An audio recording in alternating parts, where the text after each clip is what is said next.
आप सभी स्टूडेंट का स्वागत है शशि दुबे क्लास में। यूट्यूब लिंक क्लास में आज एक बार फिर आप सबों के बीच उपस्थित हुए हैं। आज हम लोगों ने लैंग्वेज चैनल के बारे में डिस्कस करने के लिए कि लैंग्वेज चैनल क्या होता है। इससे पहले भी जो वीडियो बनाया गया है उसमें राइटिंग स्किल और लैंग्वेज चैनल को डिस्कस किया गया है। क्योंकि वीडियो फर्स्ट आज का थोड़ा कम समय का है, कुछ टेक्निकल एरर के चलते हम सभी एक बार फिर उसी वीडियो को कंटिन्यू करते हुए BEd first year paper 9 BEd first year paper 4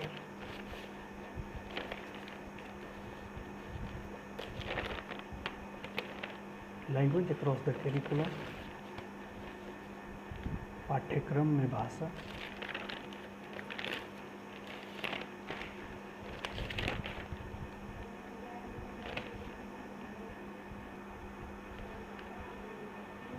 के यूनिट 2 में लैंग्वेज चैनल के बारे में डिस्कस कर रहे थे। उसका first skill speaking listening communication channel के बारे में हम लोगों ने डिस्कस किए थे।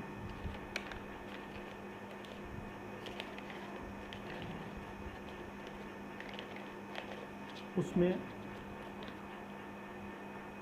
मौखिक संप्रेषण के अंतर्गत बोलना तथा सुनना प्रमुख क्रिया होती है, जो इस प्रकार से है। देखिए,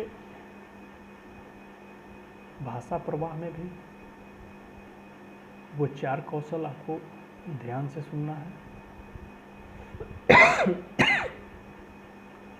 लिखना, बोलना, पढ़ना, सुनना। तो हम लोग डिस्कस कर रहे हैं बोलना, सुनना, संप्रेषण में। बोलना, सुनना, संप्रेषण स्पीकिंग, लिसनिंग, कम्युनिकेशन चैनल में जब मौखिक रूप से संप्रेषण के अंतर्गत बोला जाता है तथा सुनने की प्रमुख क्रिया होती है, तो इसको एक हम चार्ट में दिखाने का प्रयास करते हैं। हम लोग चार्ट में दिखाने का प्रयास करते हैं। उस चार्ट को थोड़ा सा नोट्स में अच्छे तरीके से भेजा गया है।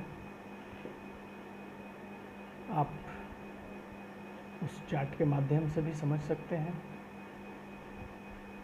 कि बोलना सुनना कौशल छात्र और शिक्षक जो लर्निंग प्रोसेस के केंद्र बिंदु होते हैं। अधिगम प्रक्रिया के केंद्र बिंदु के रूप में शिक्षक और छात्र केंद्र बिंदु होते हैं। उसमें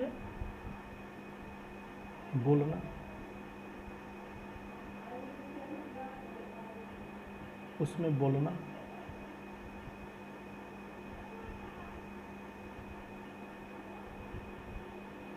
सुनना, संप्रेषण में शिक्षक और छात्र किस प्रकार से प्रक्रिया करते हैं, उस बातों को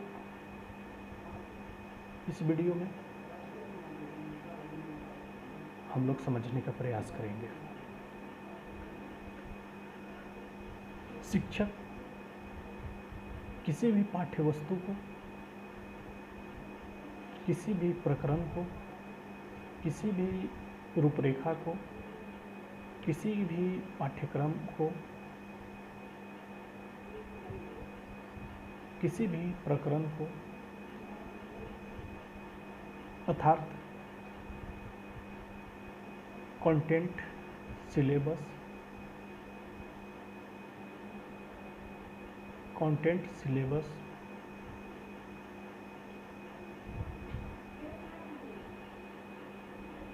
करिकुलम,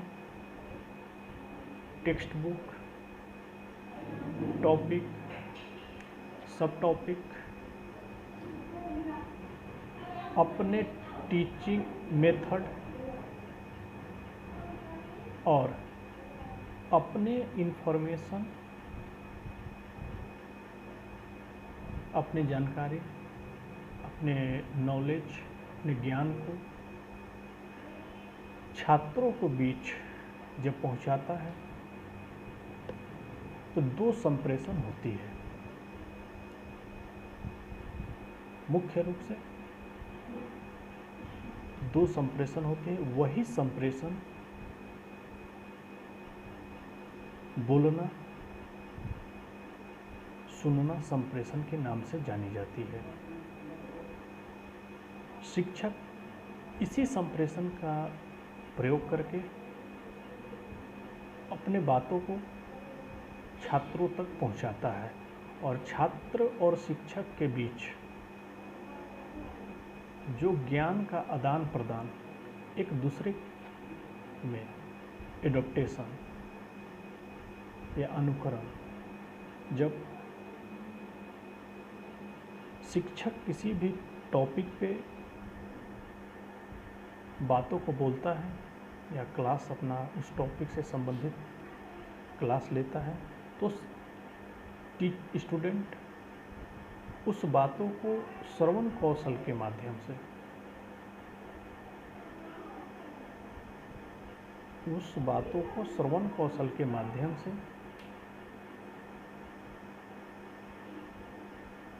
समझने का या उस जानकारी को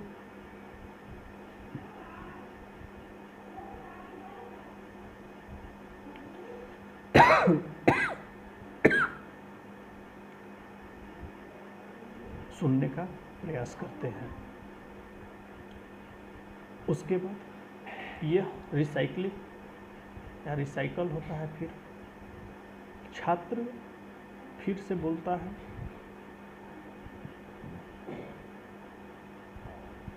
छात्र किसी बात को फिर से जब उसको वह बात समझ में नहीं आती है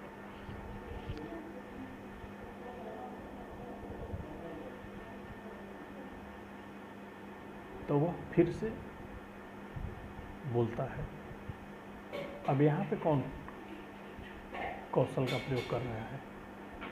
तो यहाँ पे छात्र बोलना कौशल का प्रयोग कर रहा है, छात्र स्पीकिंग कौशल का। जब उसको पाठ्य वस्तु से संबंधित, प्रकरण से संबंधित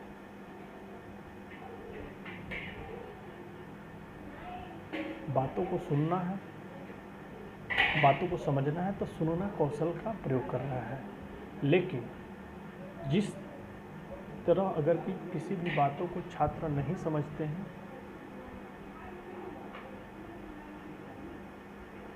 किसी भी बात को छात्र नहीं समझते हैं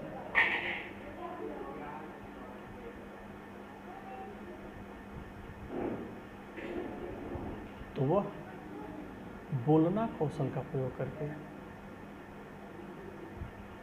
उस प्रकरण से संबंधित, उस टॉपिक से संबंधित शिक्षक तक पहुंचाने का प्रयास करते हैं। इसीलिए हम शुरू से ही इस बारे में आप लोग को बताए हैं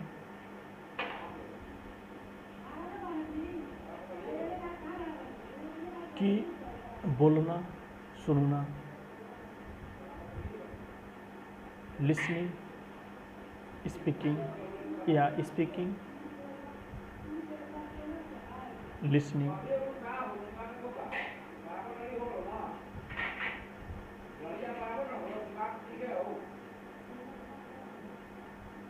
कौशल का प्रयोग पैरेलल होता है। तो एक बार फिर से पुनः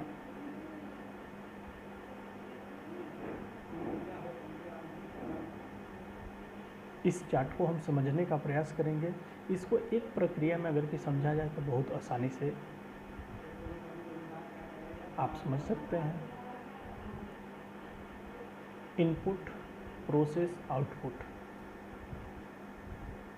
इनपुट के रूप में शिक्षक, छात्र और शिक्षक आपस में प्रोसेस करते हैं।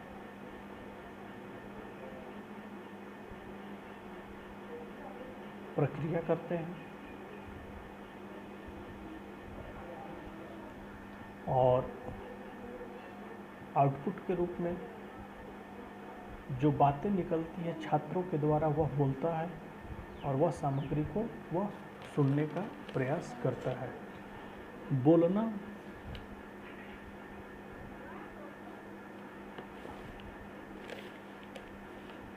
सुनना संप्रेषण। इस संप्रेषण प्रवाह में जब शिक्षक बोलता है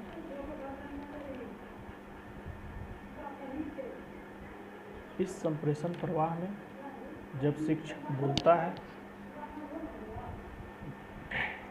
तो छात्र सुनकर उस पाठ्य वस्तु को समझ लेता है और जब छात्र अपने स्पष्टीकरण के लिए, अपने क्लैरिफिकेशन के लिए बोलता है तो शिक्षक सुनकर उसे पुनः बोलकर समझाने का प्रयास करते हैं।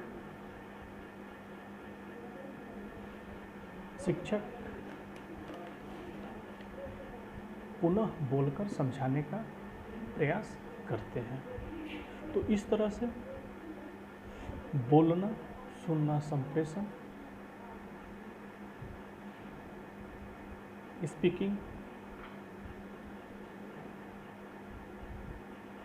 लिसनिंग, कम्युनिकेशन चैनल में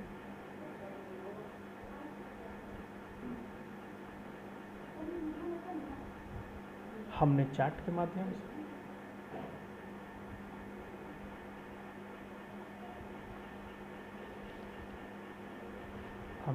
के माध्यम से आपको समझाने का प्रयास किया।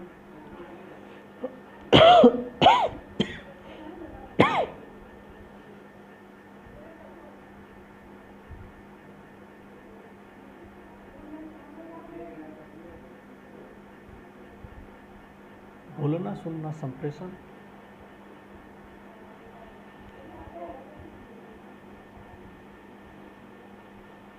में दो बातें हमको ध्यान में रखना पड़ता है। जब शिक्षक किसी बातों को बोलता है तो छात्र ध्यानपूर्वक सुनते हैं और जब छात्र अपने स्पष्टीकरण के लिए शिक्षक के पास बोलता है तो शिक्षक ध्यानपूर्वक सुन के उस बातों को फिर से पुनः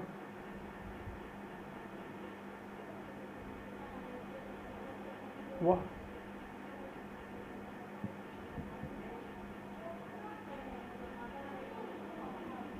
संप्रेषण करता है। अब अगला हम लोग तो इस तरह से आपका बोलना, सुनना, संप्रेषण जो फर्स्ट है, अगर कि समझने में आपको कोई दिक्कत होगा तो हम लोग इसको क्लास में भी समझेंगे। अब दूसरे भाषा प्रवाह के बारे में हम लोग डिस्कस करते हैं कि मेरा दूसरा भाषा प्रवाह क्या है। जैसे बोलना, सुनना, संप्रेषण में शिक्षक और छात्र आपस में इंटरेक्शन, अंतःक्रिया करते हैं। उसी तरह से लिखना, पढ़ना, संप्रेषण प्रवाह, राइटिंग, रीडिंग, कम्युनिकेशन चैनल में हम लोग आगे समझेंगे कि इस प्रकार के संप्रेषण प्रवाह में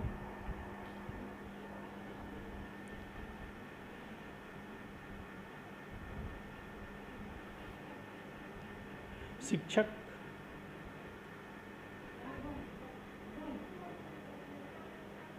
तथा छात्रों के इस प्रकार के संप्रेषण प्रवाह शिक्षक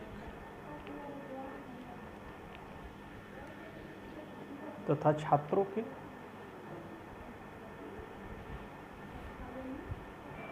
मध्य होता है।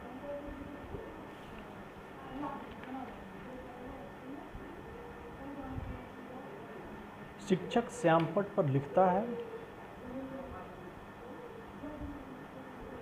शिक्षक श्यामपट्ट पे जब लिखता है और छात्र उसे पढ़ता है,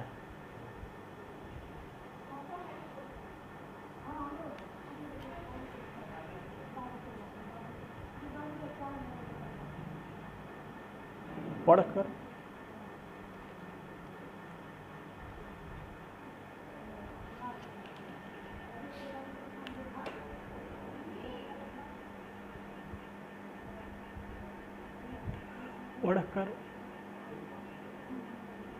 लिखे हुए भावों एवं विचारों को छात्र जब समझने का प्रयास करता है या लेखक पुस्तक में अपने भावों एवं विचारों को लिखता है,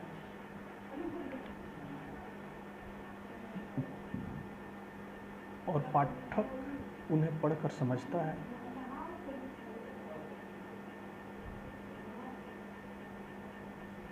तो इसका जो संप्रेषण प्रवाह का ग्राफ बनता है, यह ग्राफ हम समझने का प्रयास करेंगे कि इसका ग्राफ किस प्रकार से बनता है। शिक्षक लिखना स्टार्ट करता है। अब किस लिए लिखना स्टार्ट करता है? अपने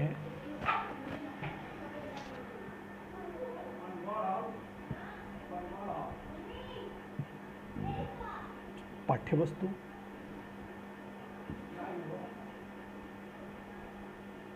अपने प्रकरण,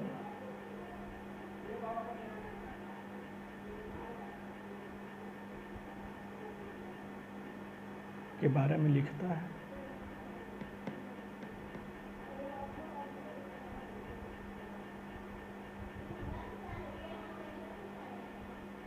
छात्र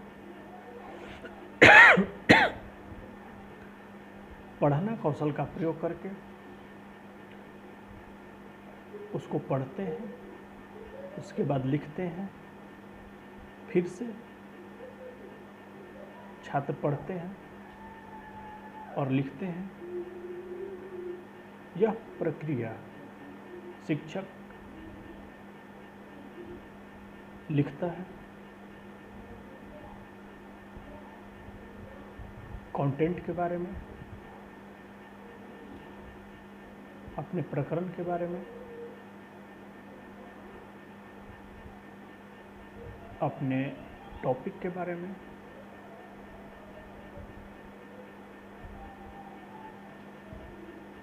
और उसको पढ़ के जब छात्र लिखता है और फिर से पढ़ता है, फिर से लिखता है, यही प्रोसेस आपका लिखना पढ़ना संप्रेषण प्रवाह में चलता है। इस संप्रेषण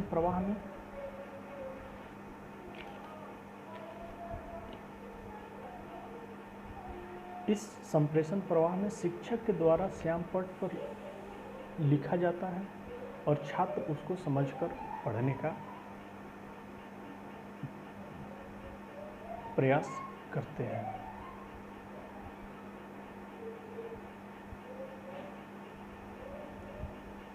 छात्र के लिए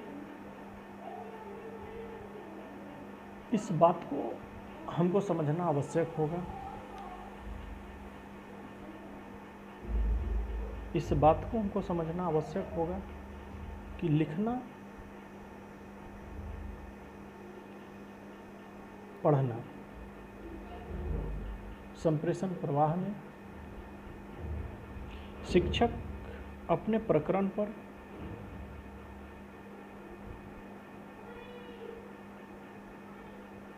अपने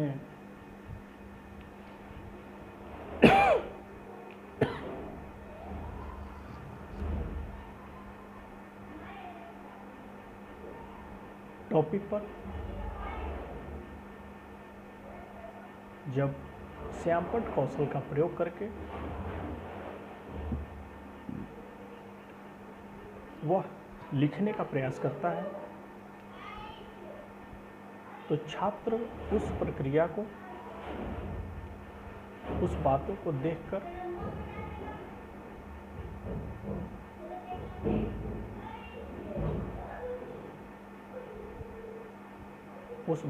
देखकर लिखने का प्रयास करते हैं और पुनः यह प्रक्रिया पढ़ना लिखना शिक्षक और छात्र के बीच यह कौशल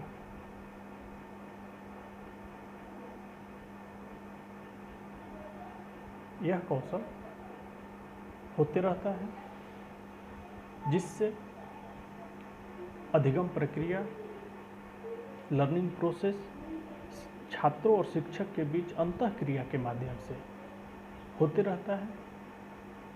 इस दोनों संप्रेषण प्रवाह में मुख्य केंद्र बिंदु के रूप में जो रोल अदा करता है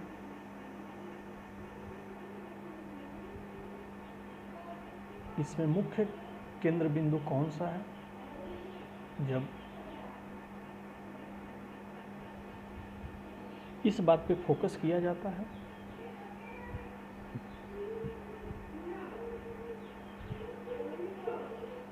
तो मुख्य केंद्र बिंदु टीचिंग मेथड, शिक्षण विधि का ही मुख्य केंद्र बिंदु होता है। कैसे? इसको हम लोग एग्जाम्पल्स के माध्यम से समझने का प्रयास करेंगे कि दोनों चार्ट में, दोनों प्रोसेस में, दोनों प्रक्रिया में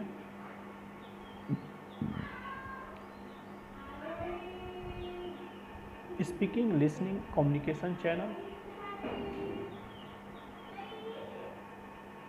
स्पीकिंग, लिसनिंग, कम्युनिकेशन चैनल, बोलना, सुनना,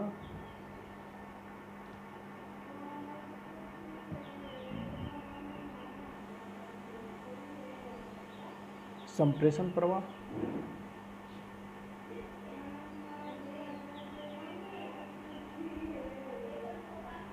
अर्थात पढ़ना या लिखना, पढ़ना,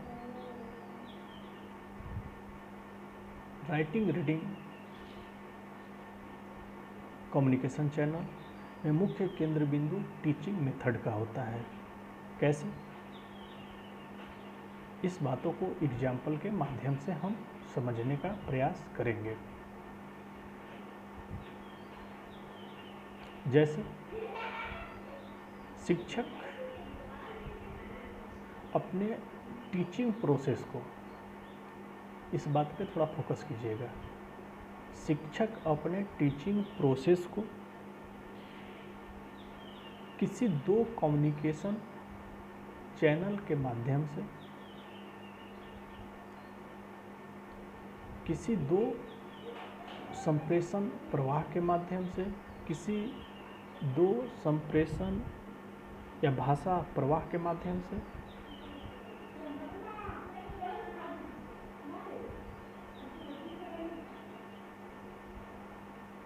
जब लर्निंग कराता है तो यही दो माध्यम है,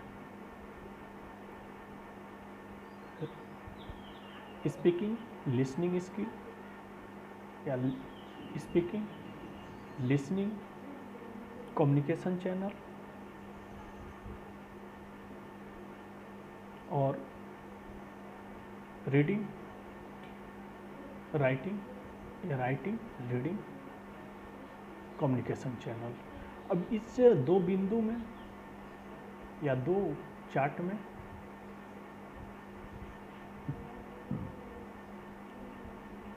शिक्षक का इन्हीं दो भाषा प्रवाह के माध्यम से या लैंग्वेज चैनल के माध्यम से लर्निंग प्रोसेस छात्रों और शिक्षकों के बीच किया जाता है। शिक्षक लेक्चर मेथड, व्याख्यान विधि का अगर भी प्रयोग कर रहा है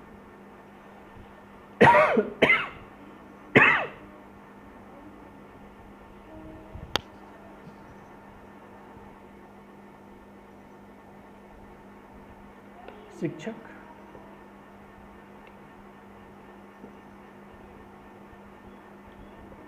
अगर व्याख्यान विधि का प्रयोग कर रहा है, लेक्चर मेथड विधि का प्रयोग कर रहा है, लेक्चर कॉम डेमोन्स्ट्रेशन मेथड का प्रयोग कर रहा है,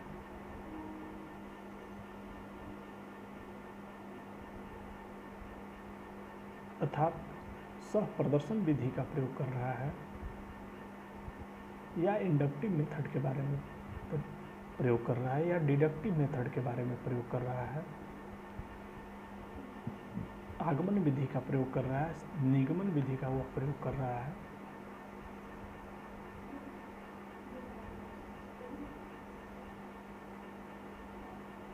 तो मुख्य केंद्र बिंदु लर्निंग प्रोसेस में टीचिंग मेथड,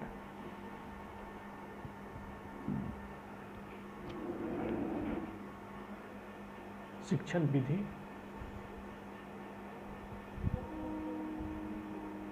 एवं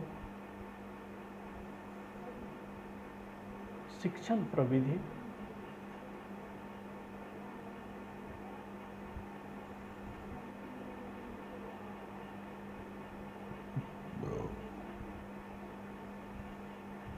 टीचिंग टेक्निक्स ही होते हैं।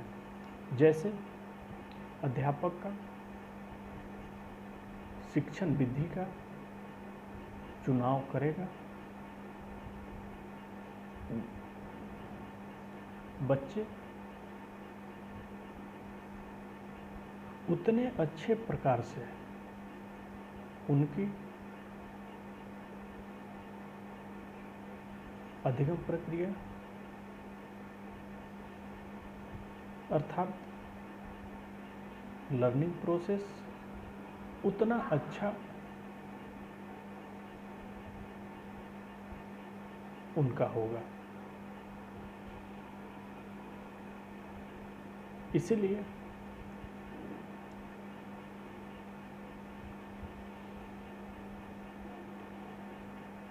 बोलना,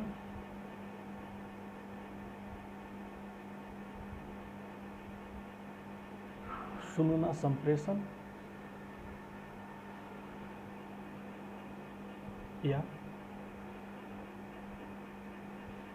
लिखना पढ़ना संप्रेषण प्रवाह में मुख्य रूप से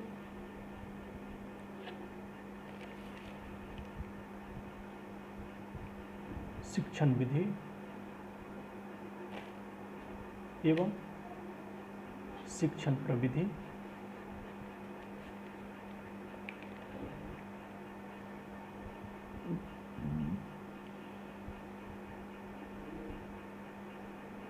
की अहम भूमिका होती है। छात्र के लिए कार्य को जब शिक्षक पढ़ाता है, छात्र किसी तो उसे समझाने का प्रयास करते हैं, उस कार्य में सुधार करता है, जिससे छात्रों में लेखन कौशल या लिखने का कौशल को विकसित किया जाए।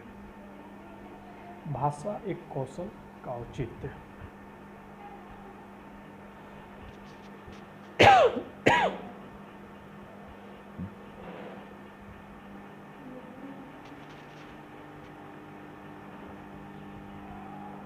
उपरोक्त विवेचना से प्रकट होता है कि कौशल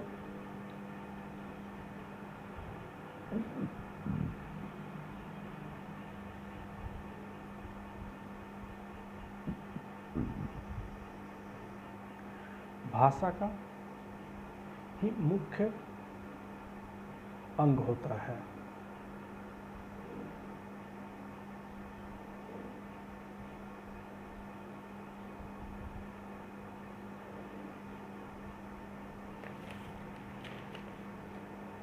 जबकि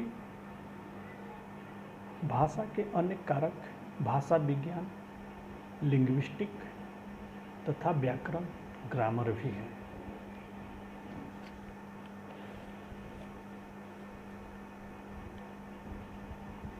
यह भाषा के ये कारक जो लिंग्विस्टिक, भाषा विज्ञान,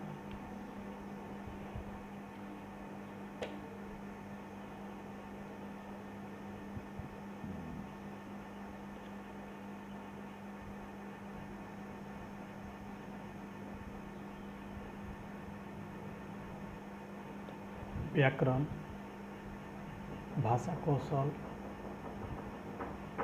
देवनागरी, ये भाषा के कारक हैं। इस वीडियो में आप लोग के लिए बस इतना ही। हम लोग अगले वीडियो में फिर इसको डिस्कस करेंगे। बहुत बहुत धन्यवाद।